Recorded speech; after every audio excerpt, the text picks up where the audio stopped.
Hello guys, welcome to my channel Bithika Som kitchen. আজকে আমার recipe ভাতে ভাপা ইলিশ। তো চলো আমি তোমাদের দেখাবো ভাতে ভাপা ইলিশের জন্য আমি কী কী উপকরণ নিয়েছি।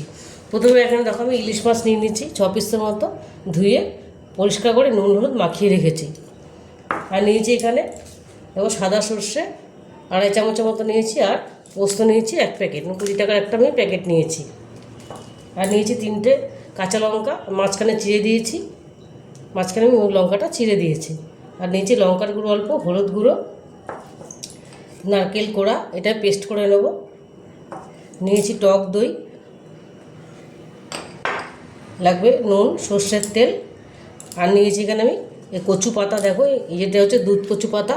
এই পাতাটা প্রথমে আমি পাতাটার উপরে মাছটা দিয়ে তারপর আমি কলা পাতার মধ্যে মুড়ে দেবো। তো চলো আমি রেসিপিটা এখন শুরু করব।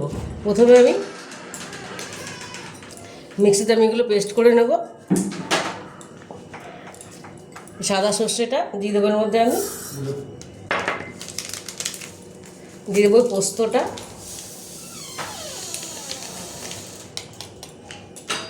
দিয়ে দেবো আমি নারকেল কোড়া। বেশি দেবো না, আমি পুরোটা দেবো না, আমি অল্প করেই দেবো।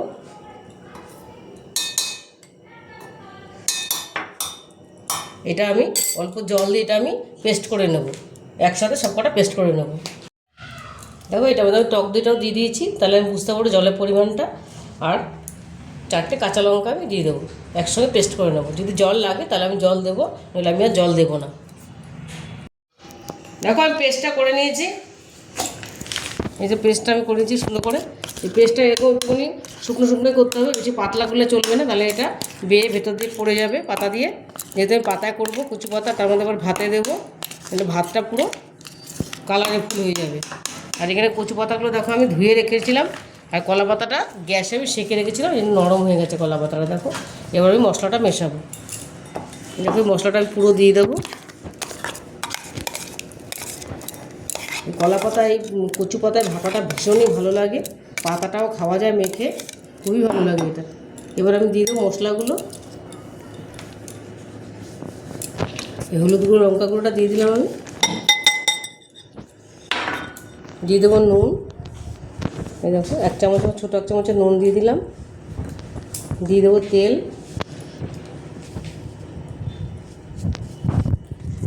তেলটা তোমাদের পরিমাণ মতন দেবে, বেশি তেল দেওয়া যাবে না, এটা একদম একটু শুকনো শুকনোই হবে। এটাই ভালো করে মিশিয়ে নেব।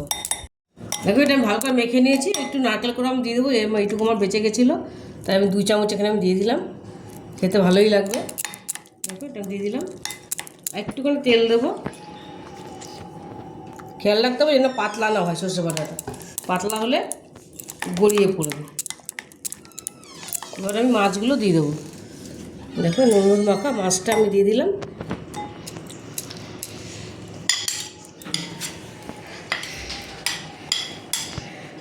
এটা আমি ভালো করে এবার মাছের মধ্যে ভালো করে সর্ষে বাটাটা দিয়ে ভালো করে ম্যারিনেট করবো একদম। দেখো এটা সুন্দর করে মাখিয়ে নিয়েছি আমি, সব কটা মাছে ভালো করে মাখিয়েছি, যেটা মাছগুলোতে ভালো করে মাখা হয়। এবার আমি পাতার মধ্যে দেবো সাজিয়ে। দেখো এরকম একটা পাতা দেবো, এরকম ভালো করে করতে হবে, এটা নাহলে বেরিয়ে আসবে। এদিক ওদিক করে নেবো আমি,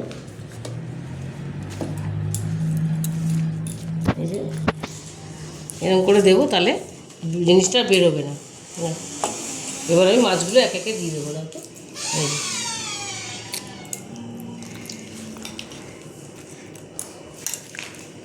এরকম করে দিতে হবে।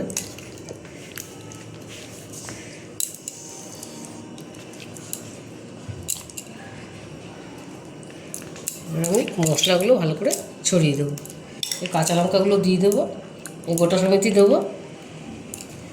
কাঁচা লঙ্কাগুলো ভাপে পুরো সেদ্ধ হয়ে যাবে, ভাতের ভাপে পুরো সেদ্ধ হয়ে যাবে।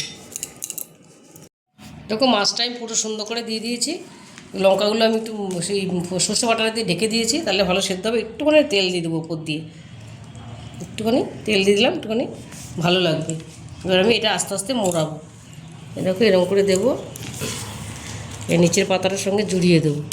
দেখো সুন্দর করে ঢাকা দিয়ে দেবো।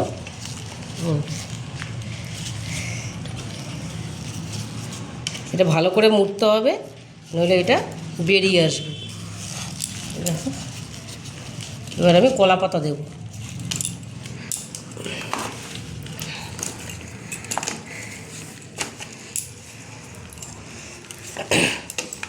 এরকম করে দেবো, ছেঁকে নিলে পাতাগুলো ফাটে না, সুন্দরভাবে হয়ে যায়। এবার সুতো দিয়ে বাঁধবো এটা। আমি পরে আরেকটা পাতা দেবো, একবারটা বেঁধে নিই তারপরে, নইলে খুলে যাবে। দেখো সুতোটা আমি আলাদা পেঁচিয়ে নিয়েছি বলতে, এটা আমি এবার পেঁচাবো। দেখো এরকমভাবে ধরে এরকমভাবে আস্তে আস্তে পেঁচাতে হবে। ফেটে গেলে হবে না, ফেটে গেলে পুরো ভাতটা কালারফুল হয়ে যাবে। এরকম করে পুরো মুড়ে দিতে হবে, এটা খুব সুন্দর হবে। ওদিকে আমি ভাতটা বসিয়ে দিয়েছি, তোমাদের আমি দেখাবো এখন। অনেকটা হয়ে এসছে ভাতটা। দিলাম, দেখো আমি আরেকটা কলা পাতা দিয়ে দেবো, তাহলে আর ফাটার ভয় থাকবে না। খুব ছোটো হয়ে গেল পাতাটা, এই দেখো, তাহলে আর বেরোবে না, সুন্দর হয়ে যাবে। ফেটেই গেল।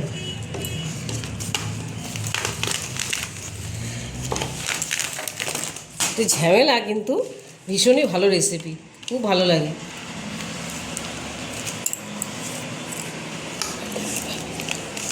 এটা আমি এবার ভালো করে বেঁধে নেব। দেখো এটা আমি পুরো এবার এই সুতোটা দিয়ে, লাস্টের সুতোটা দিয়ে একটু বেঁধে দিলাম। এবার এটা আর পড়বে না। দেখো এটা এবার আমি ভাতের মধ্যে দেব। দেখো ভাতটা আমার অনেকটাই হয়ে এসছে। ভাতটা আমি আগে বসিয়ে দিয়েছিলাম। দেখো ভাতটা 4 ভাগে 3 ভাগ হয়ে গেলে আমি ওই মাছের পুঁটলিটা দেব। দেখো মাছটা এবার আমি দিয়ে দেবো, মাছের পুঁটলিটা। দেখো ভাতটা অনেকটাই হয়ে এসছে, আর একটুখানি বাকি আছে 5 মিনিটের মতো। এটা আমি একটু ফোটাবো, নাহলে মাছটা হবে না ভালো করে। দেখো এবার আমি এটা মাঝখানটায় দিয়ে দিলাম। দেখো এটা কিছুক্ষণ ফোটাবো, আমি 5 মিনিট মতো ফোটাবো। এটা আমি ঢেকে দিলাম। দেখো এটা আমার সুন্দর ফুটে গেছে, আমি 5 মিনিট মতো ফুটিয়ে নিয়েছি। দেখো এই ভাতটা আমার হয়ে গেছে। এবার ভাতটা হয়ে গেছে, এবার আমি এটা নামিয়ে নেবো। এটা এবার ফ্যান গেলে নেবো।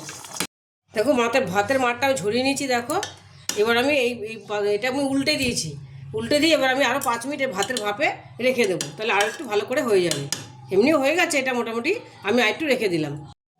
দেখো এবার আমি এটা প্লেটে তুলে নিয়েছি। দেখো এবার আমি এটা সুতোটা কাটবো। আমার হাতটা কেটে গেছে, আমি কাটতে পারছি না ভালো করে।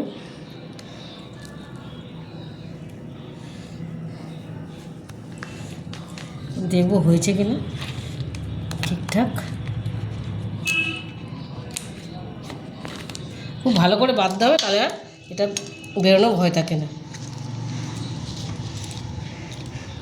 আমি কচু পাতায় করেছি, তোমরা লাউ পাতা বা চালকুমড়ো পাতায় করতে পারো। যারা কচু পাতা পছন্দ না করো, আর শুধু কলা পাতায় আবার করা যায়। কিন্তু এই পাতাটা দিলে, যে কোনো পাতা দিলে ভালো হয়, মাছটা তাহলে বের হবে না।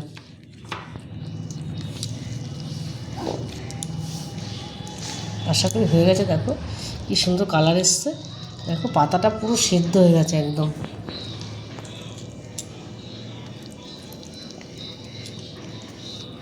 দেখো কি সুন্দর হয়েছে, পুরোপুরি এটা ভাপাটা পুরো সুন্দর সেদ্ধ হয়ে গেছে। দেখো একদম, এই দেখো মাছটা তোমাদের আমি একটু ভেঙে দেখাবো। এই দেখো পাতাটা পুরো, ভেতরের পাতাটা পুরো সেদ্ধ হয়ে গেছে। এই পাতাটা খাওয়া যাবে। এটা এই পাতাটা মেখেও ভীষণ ভালো লাগে। তোমরা চালকুমড়ো পাতা বা লাউ পাতায় করতে পারো। এই মাছটা একটু ভেঙে দেখাচ্ছি তোমাদের। দেখো দেখো মাছটা পুরো একদম সেদ্ধ হয়ে গেছে। আমি যেভাবে বানালাম তোমরা একবার বাড়িতে বানিয়ে দেখো, দেখবো ভীষণই ভালো হয় খেতে। আর যদি রেসিপিটা তোমাদের ভালো লেগে থাকে, তাহলে আমাকে লাইক, শেয়ার আর সাবস্ক্রাইব করতে ভুলবে না। টাটা।